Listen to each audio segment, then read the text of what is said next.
Hello all, just wanted to make this video real quick just to chat about the war within and the current direction everything is going, and myself included, as well as the current state of Mythic Plus and rating. So the first thing I do want to talk about is the current state of rating. I don't know if any of you have experienced this, but it seems to me a lot of guilds nowadays are struggling to clear many mythic raids just because of difficulty, add-ons, that sort of nature of things. The typical every year problem. So I just wanted to go in and bring up a little concern here that maybe this tier and maybe even just this expansion in general was not hitting every bullet that everyone wanted to make, at least in terms of Dragonflight for mythic rating. I myself am a CE raider. I hit cutting edge on both a paladin and a mage. I will be putting them up here on the screen now.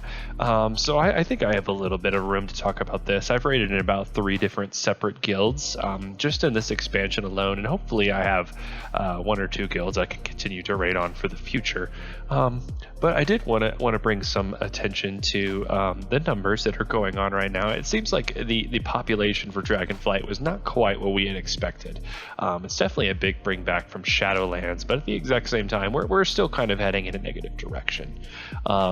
So just if you are having trouble getting into a mythic guild, just know you're not alone. A lot of the guilds right now are incredibly picky, myself included. They take a good look at your stats and your damage and your parses, and a big portion of that is working towards, I guess, getting into a guild in the first place. It's like your credit score, essentially, to where you have to have something established before you can enter something with equal or lesser value to an extent.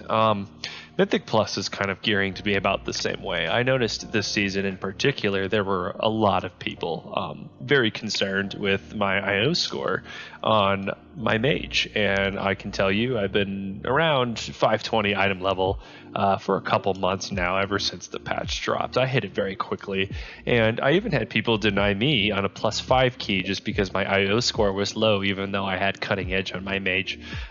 So maybe as a community we can come together and kind of come to an agreement that we don't really do that. I understand people want to clear their keys, but that's becoming a bit of an issue as well. There are several other things that Blizzard themselves can do to fix this, and Raider IO can do as well. Maybe hiding the IO score wouldn't be such a bad thing, but at the same time, it doesn't tend to be pretty accurate. I know for me, I had quite a few dungeons I tried to run, even +10s and +11s, that were very difficult for people with 3,000 or more IO rating, just because people can get boosted this by their guildmates, etc. So those are my 2 primary concerns. Now we're going to steer the conversation to a little bit of the projected damage charts a little bit, at least for what's concerned right now in the beta. As of this week, it still seems that Arcane Mage is going to be a little bit of a monster, which is the reason I partly wanted to make this video, I suppose, just because I do have a lot of experience in Arcane and on Mage in general. So I will be posting regular content as well as streaming our raids on Twitch for anyone who is concerned of that or has any questions or anything like that. I have been playing Mage for a couple of years on and off now, just recently hitting CE on Mage. I had not previously before, but I definitely did Mythic Raid on a Mage. So if you have any questions or anything, feel free to just post in the comments below, or let's have a discussion about it, because I know at this current state, Fire is looking like the king of Mythic Plus. However, they might nerf Arcane down a little bit so that Fire can take that place, but Frost is in a pretty weird place after that. So I know the Mage Discord is a very good resource, as well as there's a few other Mage-focused websites that you can look at, but it's always nice to have a small cultivated community that you can actually discuss these things and not be judged in a random Discord. That's pretty nice. So I will be starting to do the same as well for myself, so we can look forward to that moving forward. And as well as any other experienced Mage players, I would ask for your assistance as well in theory crafting. Anything of that nature, I would appreciate any help in that regard.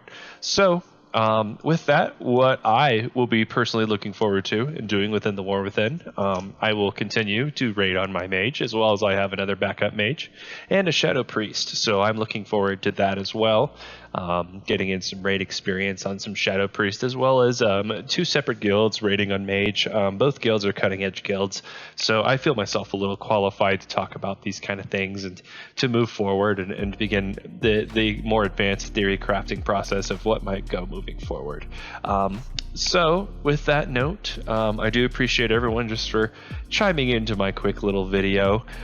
It's just more of an update than anything else, and I will go ahead and link my Twitch and everything down below, but you can expect from me here in a couple of weeks whenever the War Within drops. I know I already have a couple of videos planned on betas, as well as guides for the raids and for the class of Mage as well, for anyone who's interested.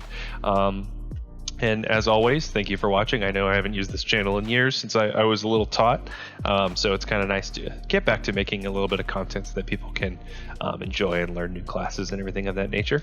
If you need anything, feel free to reach out. I will be leaving this channel up, as well as start posting regular videos on here and on Twitch. So thank you all, and have a good one.